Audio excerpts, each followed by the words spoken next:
무대에 오신 우리 성도 여러분 반갑습니다. 그리고 온라인을 통해서 함께 참여하시는 우리 성도 여러분 반갑습니다. 우리 일주일 동안 모두 평안하셨습니까? 우리 주위 사람들한테 우리 평안하셨는지 한번 인사하겠습니다. 평안하셨습니까? 반갑습니다.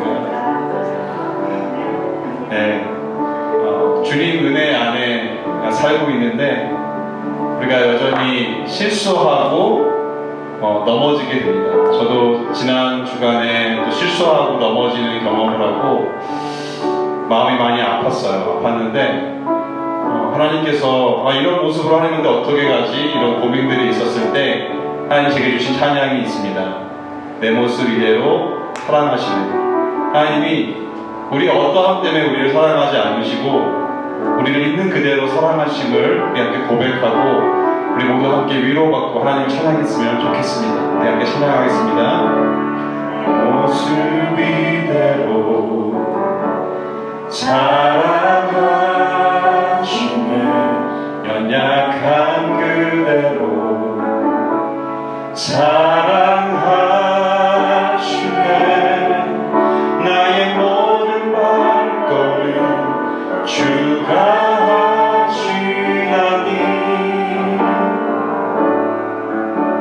날 인도하소서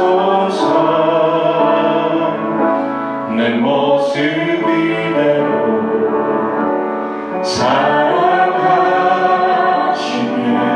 연약한 그대로 사랑하시네 나의 모든 발걸음 주가 하시나니 날 인도하소서 주의 날개 아래 거하는 것 주의 임재 안에 거하는 것 나의 가장 큰 소망 나의 가장 큰 은혜 주와 함께 동행하는 주의 날개 아래 거하는 것 주의 임재 안에 거하는 것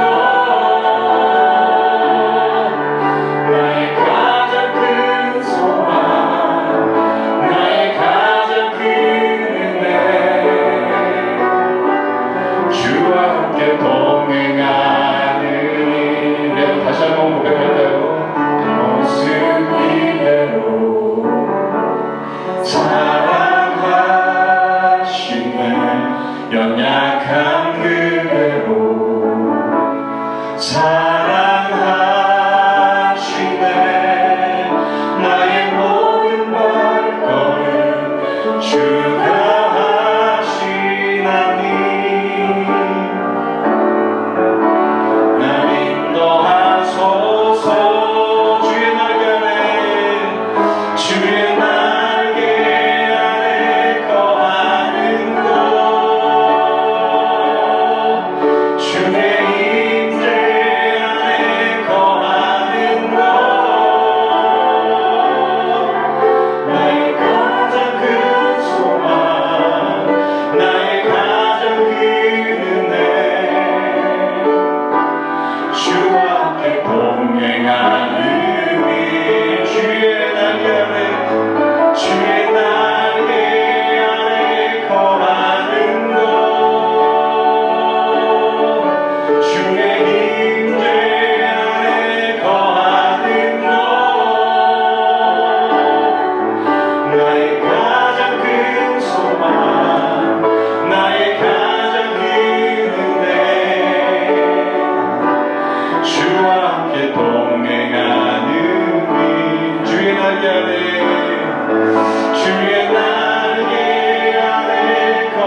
우리 다 함께 하나님이 우리한테 승리를 주셨습니다. 이렇게 승리하셨는데 찬양하겠습니다.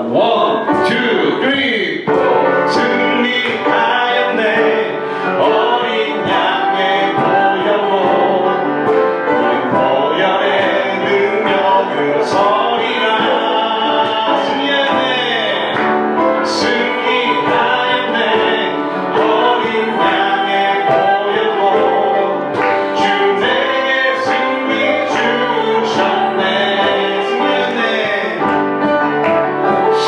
승리하였네 어린 양의 보혈로 우리 보혈의 능력으로 서리라 승리하였네 어린 양의 보혈로 주 내게 승리 주셨네 우리 자매님만 고백해보겠습니다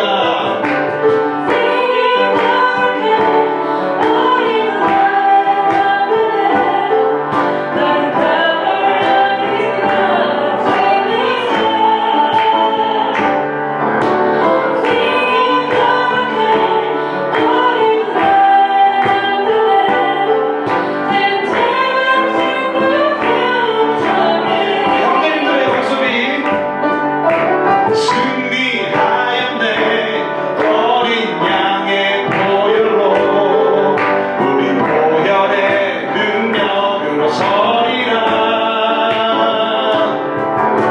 승리하였네 어린 양의 보혈로 주 내게 승리 주셨네 다 함께 승리하였네 어린 양의 보혈로 우리 보혈의 능력으로 서리라 승리하였네 어린 양의 보혈로 주 내게 승리 주셨네 주 내게 승리 주셨네 주 내게 승리 주셨네 한 번 더 주 내게 승리 주셨네 주 내게 승리 주셨네 할렐루야 우리 박수로 함께 영광 돌리겠습니다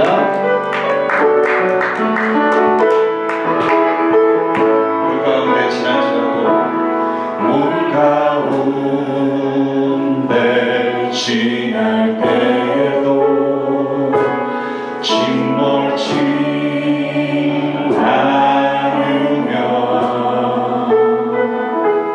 불 가운데 행할 때에도 너를 삼지 못하게 하시니 너를 지명하여 부르신 하나님 그 사랑 너를 구속하여 살리신 하나님 내게 말씀하시네 두려워 말라 놀라지도 말라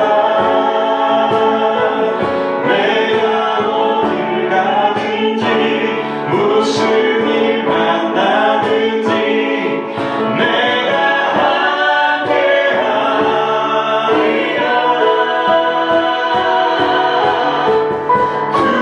두려워 말라 놀라지도 말라 내 너를 붙들리라 너를 도우리라 주님 약속하셨네 우리 한번 고백할까요? 물 가운데 지날 때에도 침몰치 않으며 불 가운데 행할 때에도 불 가운데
계속 기도하시면서 하나님 앞에 나아가도록 하겠습니다. 세상의 풍파가 우리를 흔들고 우리를 쫓아냅니다. 우리의 자리를 잃어버리고 내가 어디에 서 있어야 될지 혼란스러운 그런 세상을 우리는 살아가고 있습니다. 그러나 하나님은 항상 그 자리에 계시며 신실하게 그 자리를 지키고 계시기에 우리는 하나님을 바라보며 우리의 자리를 되찾을 수 있습니다. 우리는 지금 하나님 앞에 어디에 서 있습니까? 또 어디에 서 있어야 합니까? 오늘 예배를 통해서 하나님을 바라보게 하여 주시옵소서. 또 내가 현재 어디에 있는지 보게 하여 주시옵소서. 그리고 내가 있어야 할 그곳을 찾아갈 수 있는 마음의 회개와 또 성령의 감동을 우리에게 허락하여 주시옵소서. 시간 간절히 기도하시겠습니다.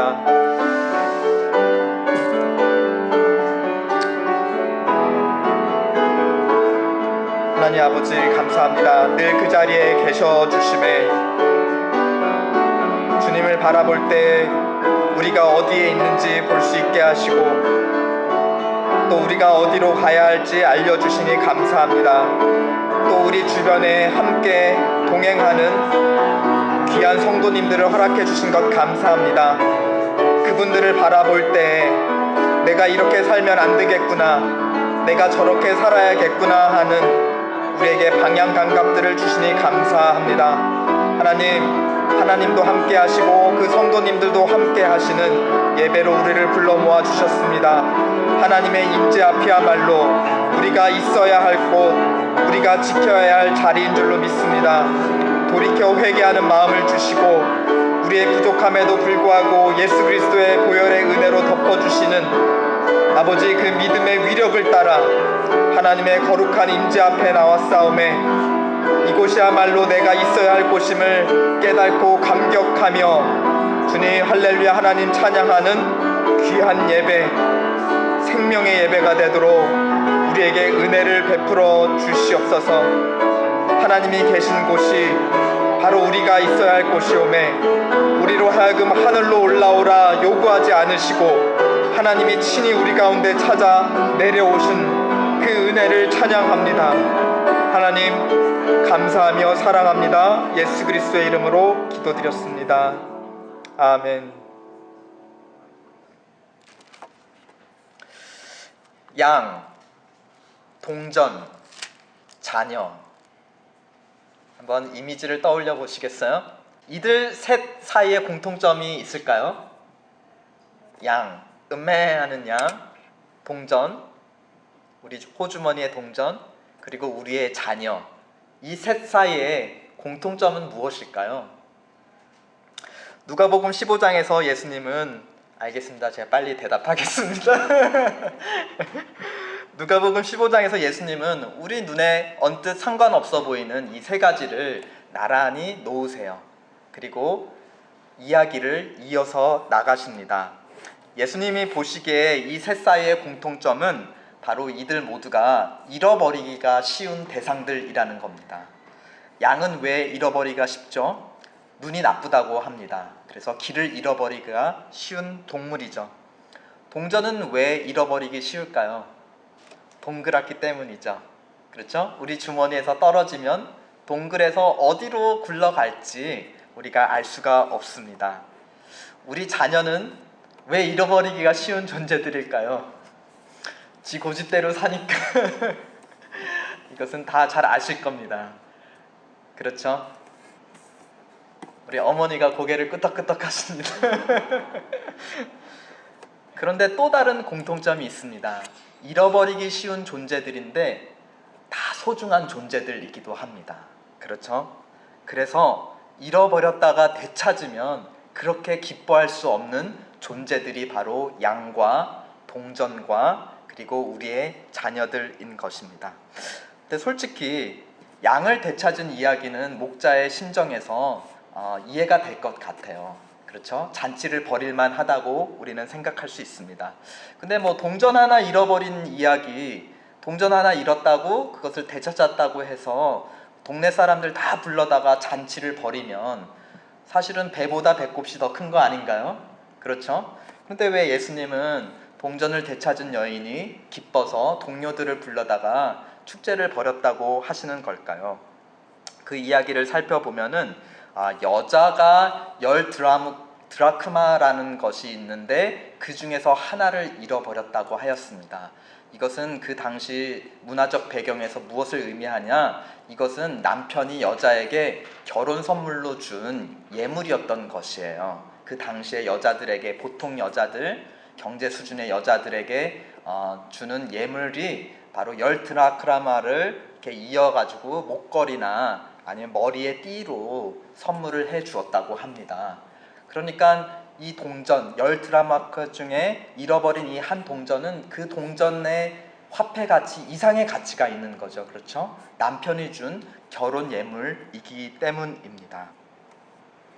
그런데 양도 소중하고 동전도 소중하지만 이것이 아무리 소중하고 귀하다고 해서 마지막 이야기에 등장하는 우리의 자녀들에 비할 바는 아닐 것입니다.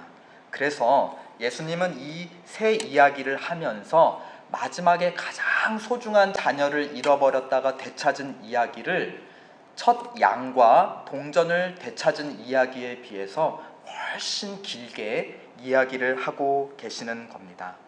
이 중요하고 긴 이야기를 통해서 예수님은 무슨 이야기를 하고 싶어 하시는 걸까요? 우리는 앞에 잃어버린 양을 되찾은 이야기, 그리고 동전을 되찾은 이야기를 통해서 그 관점을 가지고 잃어버린 자녀를 되찾은 이야기도 우리는 이해하고 바라볼 필요가 있습니다. 앞 두 이야기에서 양과 동전은 죄인 한 사람을 상징합니다. 그리고 그것을 잃어버렸다가 되찾았고 다시 기뻐하는 목자와 여자는 하나님을 상징합니다. 무슨 이야기죠? 본문 7절과 10절에 이 이야기의 결론이 나와 있습니다. 7절 한번 다 함께 읽어보실까요? 시작.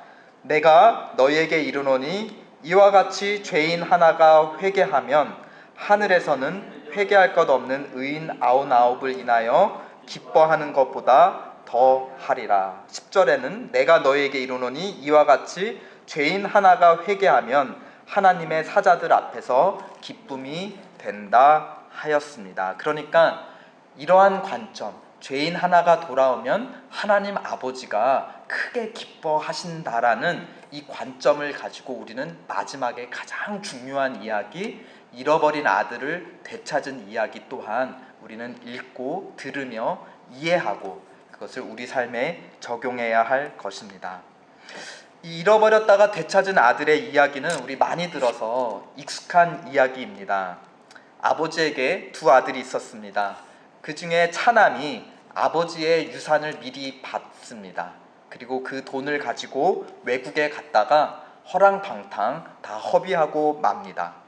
그리고 고생 하다가 이제 후안무치하게도 아버지의 집으로 돌아옵니다. 그러자 아버지는 오매불망 기다리셨다가 아이고 금쪽 같은 내 새끼 하면서 얼른 다가가셔가지고 뽀뽀하시고 껴안으시고 그 다음에 가장 좋은 옷으로 입히시고 또 동네 사람들을 불러다가 송아지 한 마리 잡아서 잔치를 열어주셨다 하는 아주 익숙한 이야기입니다. 그 요약과 결론을 24절에서 우리는 살펴볼 수 있습니다. 다 함께 읽어보실까요? 시작. 이 내 아들은 죽었다가 다시 살아났으며 내가 잃었다가 다시 얻었노라 하니 저희가 즐거워하더라. 그런데 흥미로운 것은 이 이야기가 여기서 끝이 아니라는 것입니다. 그렇죠? 계속해서 24절에서 끝나지 않고 이어지고 있습니다. 무슨 말인가요? 아직 되찾아야 하는 잃어버린 아들이 남아 있다라는 것입니다. 허랑방탕한 아들, 외국에 갔다가 돌아온 아들은 되찾았는데 아니 더 이상 또 찾을 아들이 어디 있단 말인가 하고 궁금증을 가지실 수 있습니다. 바로 장남이죠. 장남.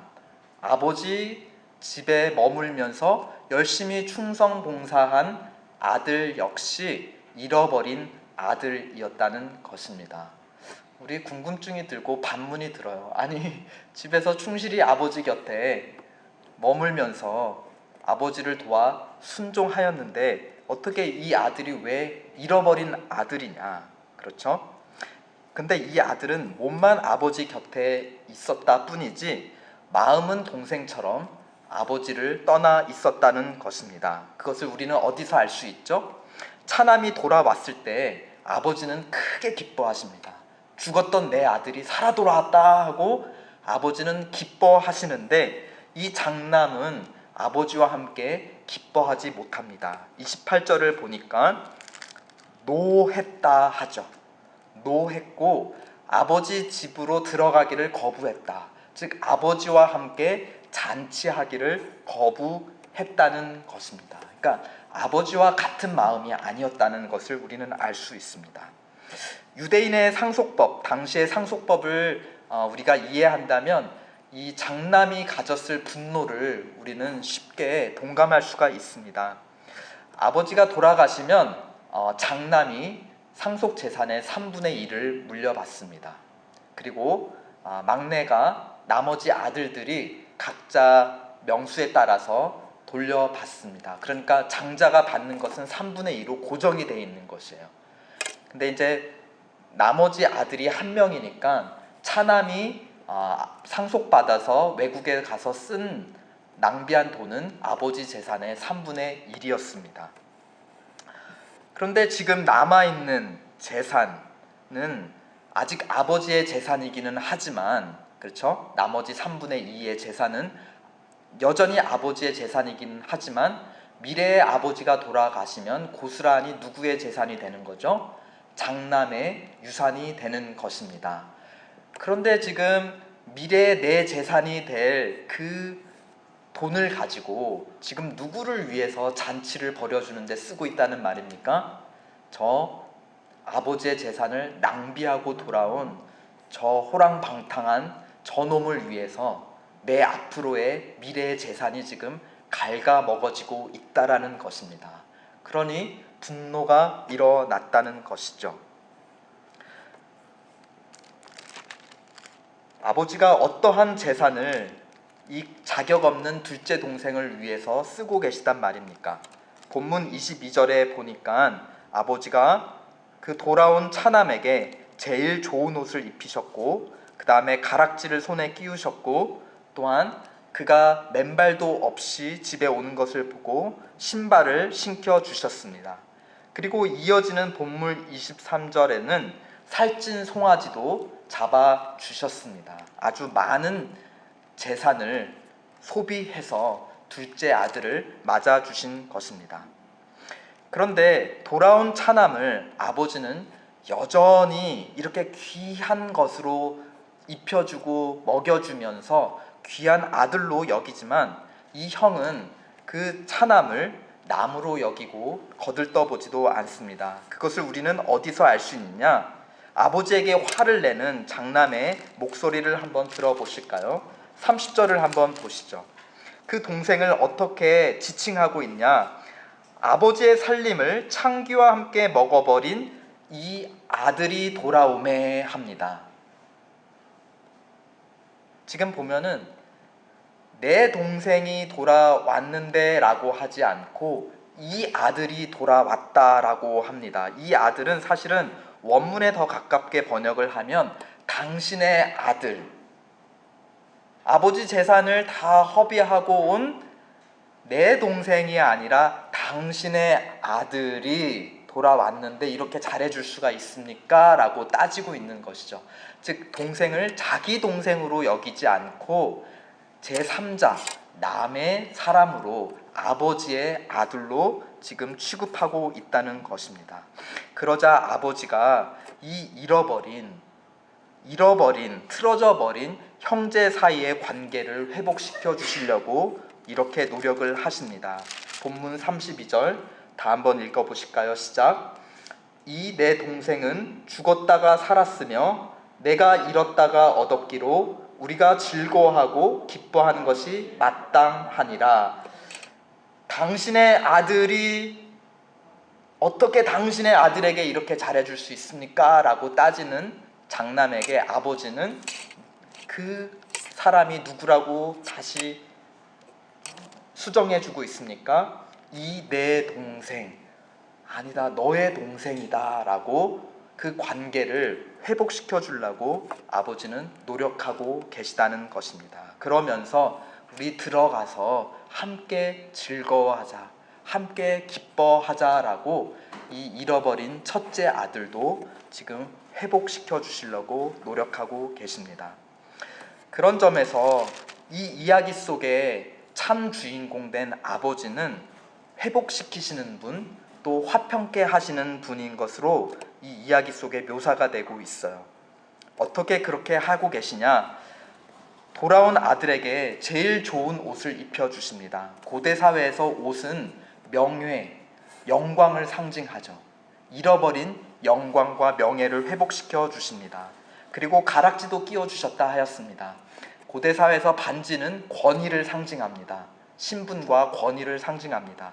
잃어버린 아들의 권위를 회복시켜 주십니다. 마지막으로 무엇을 신겨주시죠? 신발을 신겨주십니다. 보면은 맨발로 왔다는 거예요. 맨발로 왔다는 것, 고대 사회에서 맨발로 돌아다니는 자들은 노예들이었습니다.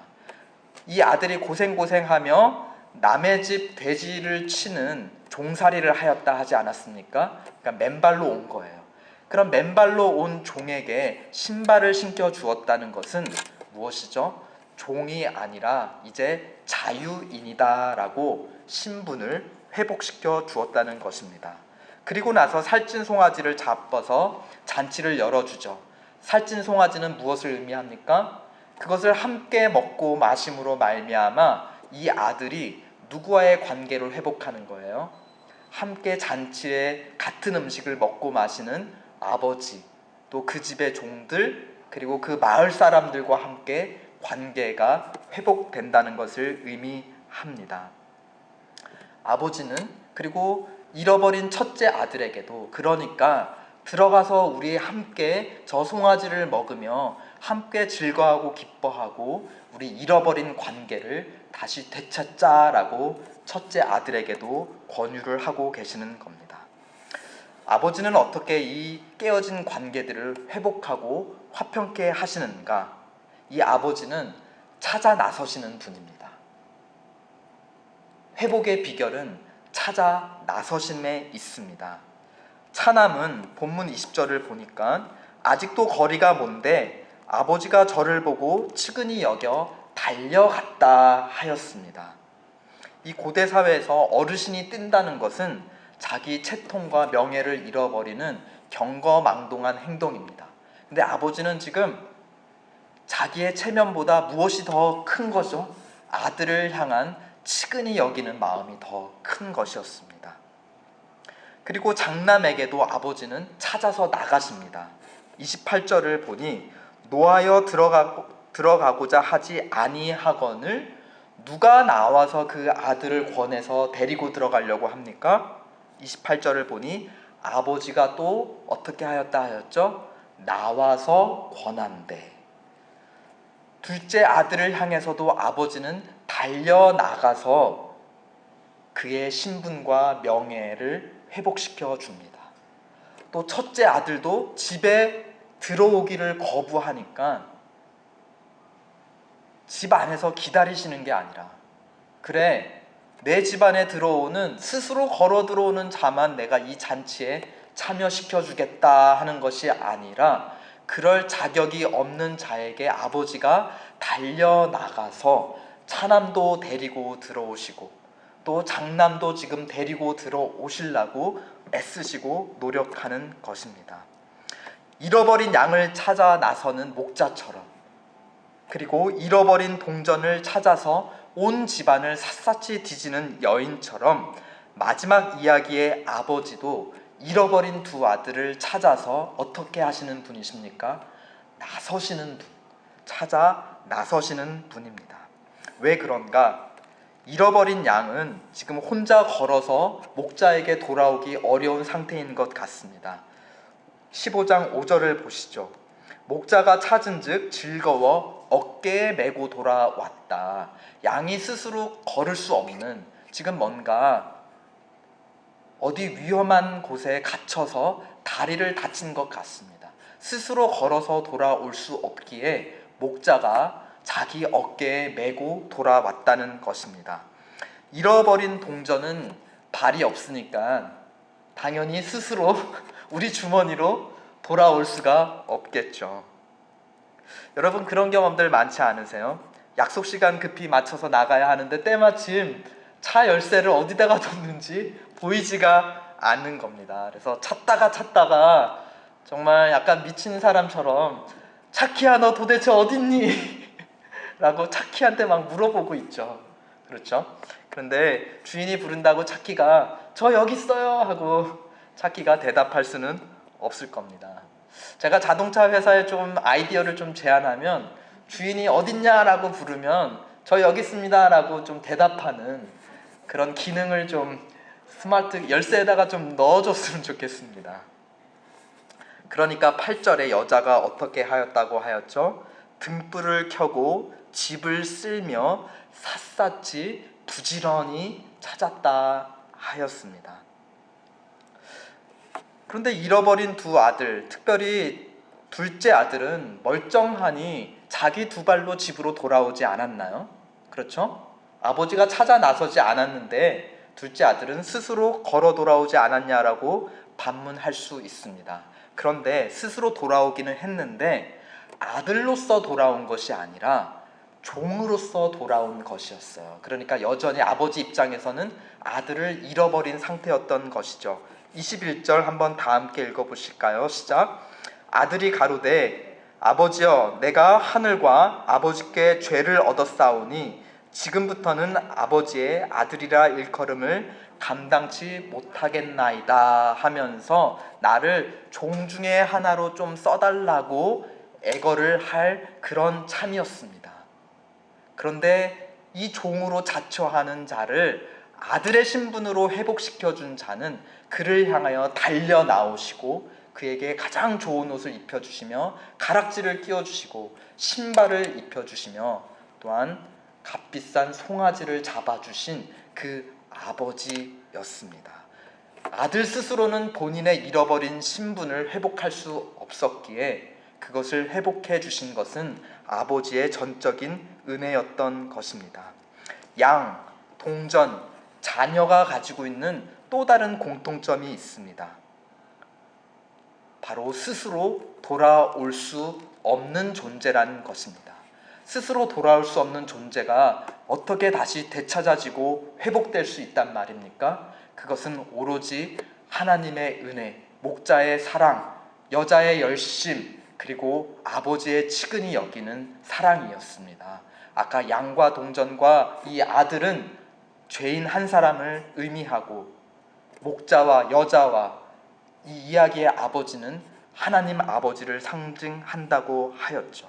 죄인 한 사람이 스스로는 하나님 앞에 돌아올 수 없다는 것입니다. 죄인 스스로는 하나님 앞에서 영광된 하나님의 자녀로서의 신분을 회복할 수 없다는 것입니다. 그런 죄인이 하나님 앞에 돌아올 수 있는 유일한 한 가지 방법이 있다면 이 세 이야기가 공통적으로 전하고 있는 그 방법 무엇입니까? 하나님 아버지가 죄인을 찾아 나서실 때에, 친히 달려 나가실 때에만이 죄인 한 사람은 의인으로 하나님의 영광된 자녀로 회복될 수 있다는 것입니다. 15장 1절로부터 3절을 보면 예수님께서 이 세 가지 비유를 이야기하신 배경이 등장합니다. 1절을 보니 예수님 한편에는 누가 있죠? 1절에 세리와 죄인들이 있습니다. 2절을 보니 다른 편에는 다른 그룹이 있습니다. 누구죠? 바리새인과 서기관. 한쪽은 그 시대의 죄인들, 한쪽은 그 시대의 의인이라고 자칭하는 그 사람들이 있습니다. 그리고 3절을 보니 그 사이에 누가 계십니까? 예수님께서 계셔서 지금 이 상황을 빗대어서 지금 이 세 가지 이야기를 들려주고 계십니다. 마치 이야기 속에 아버지가 차남을 영접하여 잔치를 벌이듯 예수님은 맨편에 계신 세리와 죄인들을 영접하셔서 지금 말씀을 가르쳐 주시며 생명의 말씀을 먹여주고 계십니다. 그런데 마치 이 잔치 장면을 본 이야기 속 장남이 분노하였던 것처럼 2절에 등장하는 바리새인과 서기관들이 예수님을 향하여 어떻게 하고 계시죠? 원망하여 가로되. 그러자 마치 이야기 속 아버지가 장남에게도 나아가 들어와서 함께 이 잔치를 벌리자라고 권유하시는 것처럼 예수님 역시 32절에 바리새인과 서기관들을 향하여 손을 내밀어 권하십니다. 우리가 함께 즐거워하는 것이 마땅하지 않겠느냐. 즉 비유 속의 두 아들은 이 누가복음 15장 맥락에 따르면 바리새인과 죄인들을 의미합니다. 바리새인은 첫째 장남이고 세리와 다른 죄인들은 누구죠? 둘째 차남인 것입니다. 그렇죠? 둘 모두 예수님 입장에서 보기에는 잃어버린 아들들인 거예요. 이들을 찾기 위해서 지금 누가 친히 나서신 겁니까? 예수 그리스도께서 하늘로부터 친히 이들을 찾아 이 땅 가운데 지금 내려와 계신 겁니다. 그리고 죄인들은 그를 영접하였어요. 차남처럼 말씀의 교제, 영생의 교제 가운데 참여하고 있는데 지금 여전히 잃어버리고 있는 아들들이 있었으니 바로 첫째 아들들, 스스로 아버지 곁에 머물러서 하나도 불순종한 것 없이 지금까지 죽도록 순종하여 왔다라고 스스로 의롭다 여기는 그 첫째 아들들, 바리새인들이었던 것입니다. 여러분들 보기에는 누가 진짜로 잃어버린 아들입니까?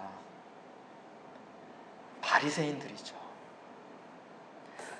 그러나 우리가 더 성경 전체의 맥락에서 이 이야기를 바라보면 첫째 아들은 하나님의 언약 백성이다, 선택받은 백성이다 여겼던 유대인 전체를 의미하고요.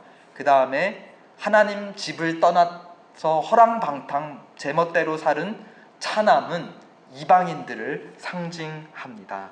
그러니까 이 비유 속의 아버지는 유대인과 이방인 모두에게 찾아오신 하나님을 상징합니다. 첫째 아들도 둘째 아들도 이 이야기의 주인공이 아닙니다. 이들을 찾아 나서신 예수 그리스도를 통해서 이 땅까지 내려오셔서 죄인을 친히 찾아 나서시는 하나님 아버지야말로 이 이야기의 진짜 주인공이고 이 성경 이야기 전체의 주인공이신 겁니다. 여러분들 성경에는 어떻게 적혀 있는지 모르지만 15장 11절 이 마지막 비유가 시작되는 이 이야기의 제목을 제 성경책에는 되찾은 아들의 비유라고 적혀 있습니다. 그러나 실제 진짜 이 이야기의 제목은 되찾은 아들의 비유가 아닐 것입니다. 무엇이죠? 되찾아 나서시는 아버지의 비유. 우리를 찾아 나서시는, 죄인을 찾아 나서시는 하나님의 이야기일 것입니다. 바로 예수 그리스도는 잃어버린 죄인을 찾으러 이 땅에 찾아 나오신, 우리를 찾아 나서신 하나님이시라는 겁니다.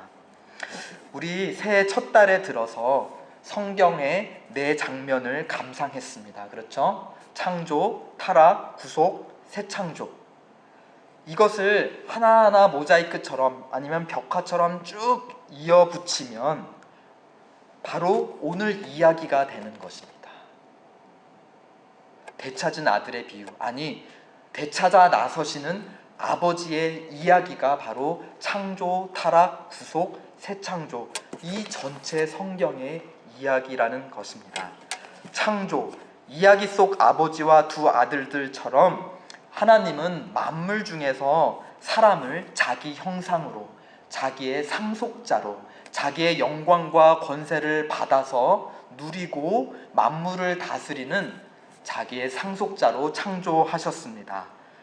타락, 그런데 아버지를 떠나 돼지 먹이를 먹으며 살았던 둘째 아들처럼 사람은 영광된 자기 자리를 떠나 아버지 곁을 떠나 마치 동물과 같이 되어서 그런 비참한 삶을 살게 되었습니다. 그뿐만 아니라 동물을 신의 형상으로 받들어 높이면서 동물을 섬기며 사는 그런 비참한 삶을 살게 되었죠. 그런 인간을 하나님은 구속하기 원하셨습니다. 이 이야기 속의 아버지처럼 하나님은 독생자 예수 그리스도의 십자가를 통해 우리의 죄값을 대신 치러 주셨습니다. 그래서 우리는 더 이상 죄와 사망의 노예가 아니라 이제 영광된 의와 영생의 아버지의 자녀로 신분을 회복하게 되었던 것이죠. 새 창조, 되찾은 아들에게 옷과 반지와 신발 그리고 송아지로 기쁨의 잔치를 베풀어 주셨던 아버지처럼 하나님은 마침내 우리를 부활의 몸을 입은 영광된 신분으로, 영광된 존재로 회복시켜 주실 것이다. 그리고 천국의 잔치를 벌여 다른 모든 만물과 더불어 화목을 누리게 하실 것이다. 이 창조, 타락, 구속, 새 창조의 성경 전체의 이야기를 보여주는 그 압축된 이야기가 바로 오늘 이 누가복음 15장, 되찾은 잃어버린 아들들을 되찾아 나서시는 아버지의 이야기라고 할 수 있습니다. 우리는 내일부터 올해 연말까지 온 교회가 또 온 세대가 또 온 가족이 성경을 통독하려고 합니다. 성경에 펼쳐지는 창조와 타락, 구속, 새 창조의 이 드라마를 우리는 무엇으로 하나로 요약할 수 있고 그것을 붙잡아 창세기부터 요한계시록까지 그 기나긴 여정 동안 길을 잃지 않고 우리가 목적지까지 이룰 수 있을까요? 우리의 나침판은 무엇일까요? 성경을 하나로 요약한다면 그것은 무슨 이야기일까요?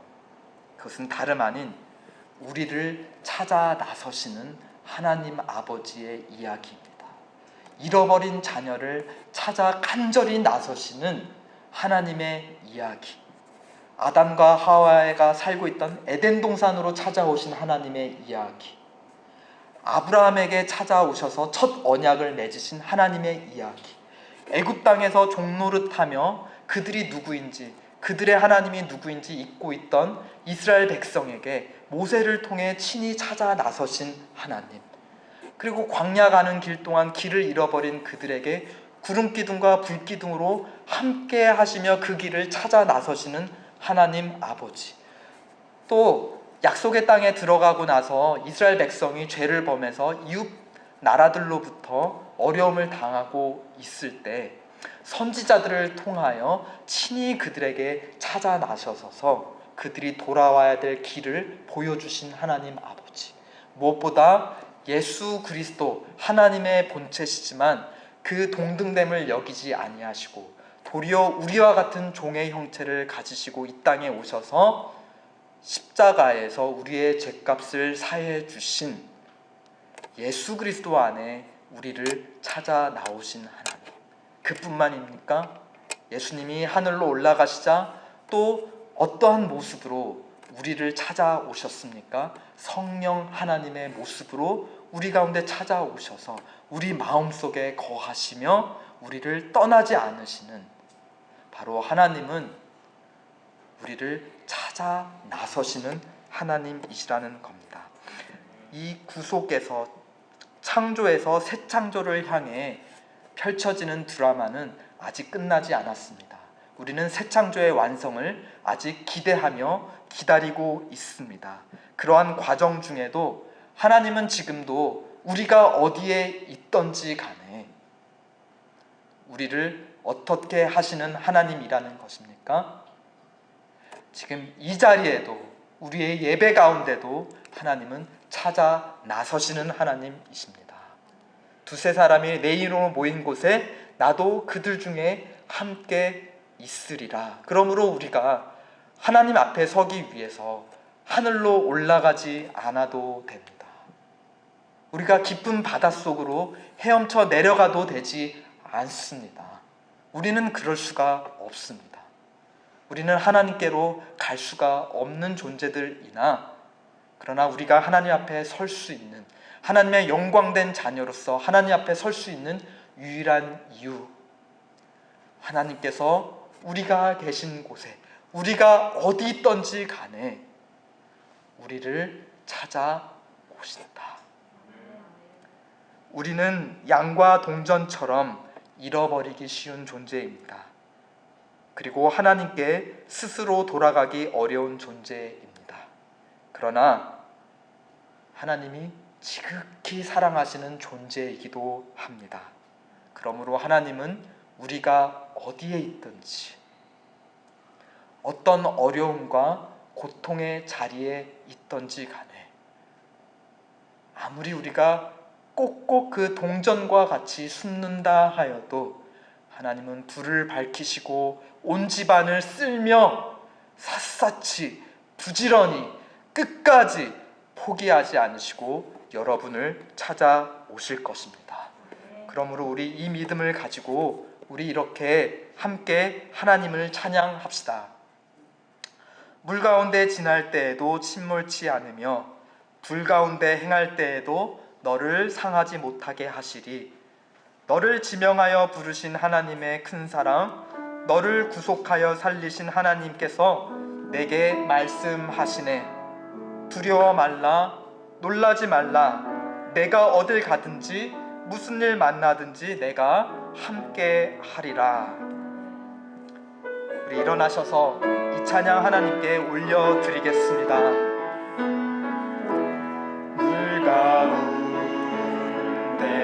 지날 때에도 침몰치 않으며 불 가운데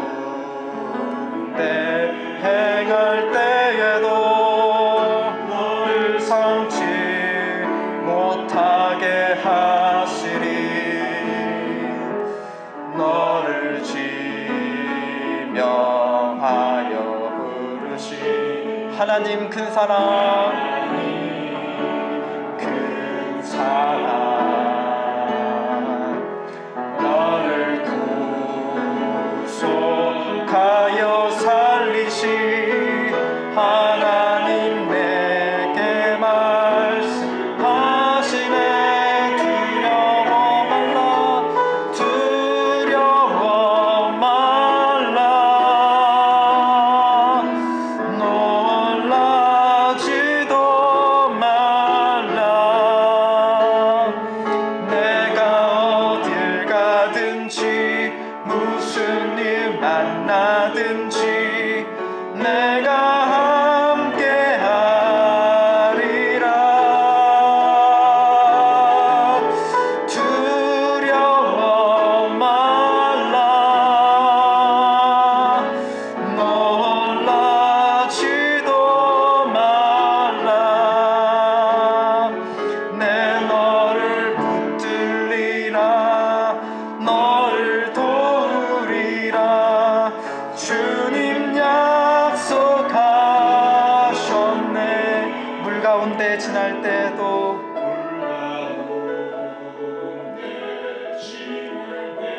침몰치 않으며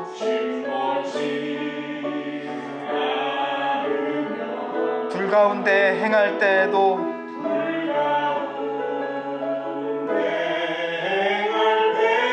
너를 상치 못하리.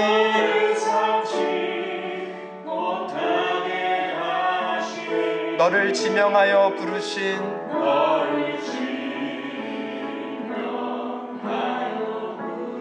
하나님의 큰 사랑,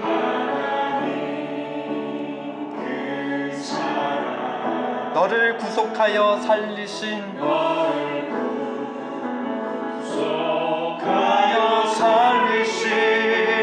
하나님 내게 말씀하시네. 두려워 말라, 놀라지도 말라. 내가 어딜 가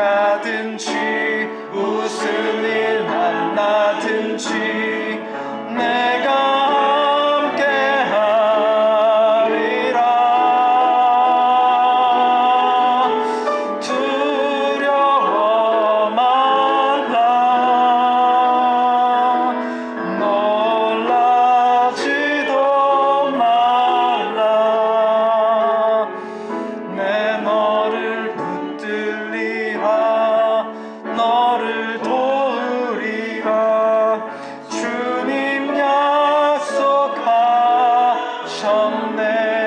주님 약속하셨네. 주님 약속하셨네.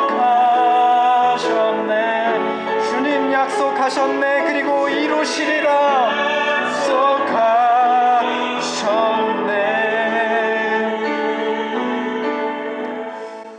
지금은 잃어버린 자녀들을 되찾기 위해 독생자 예수 그리스도를 우리가 계신 곳에 보내주신 하나님 아버지의 사랑과 우리에게 친히 찾아오셔서 그 몸으로 우리의 과거, 현재, 그리고 미래의 죄값을 모두 십자가에서 단번에 치르신 예수 그리스도의 은혜와 아버지의 집으로 돌아가는 길을 인도하시며 회개케 하시고 찬송하게 하시는 성령 하나님의 동행하시는 역사가 엠마오 가는 길 교회 위에, 특별히 우리 다음 세대 위에 이제로부터 영원토록 함께 계실지어다. 아멘. 하나님 약속하신 것을 이루어 주실 줄 믿습니다. 내가 새벽 날개를 치며 저 바다 끝에 거할지라도 거기서도 나를 찾으실 줄을 믿습니다. 내가 하늘에 올라갈지라도, 내가 바닷물 속에 땅끝 속에 거할지라도 주께서도 거기서 계시며 나를 그의 오른손으로 붙드시고 인도하실 줄을 믿습니다.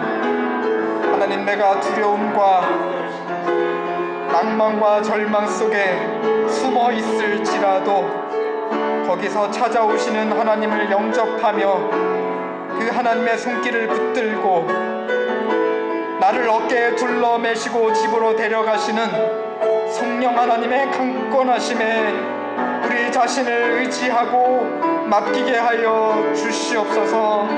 예수 그리스도의 이름으로 기도드렸사옵나이다. 아멘. 아멘.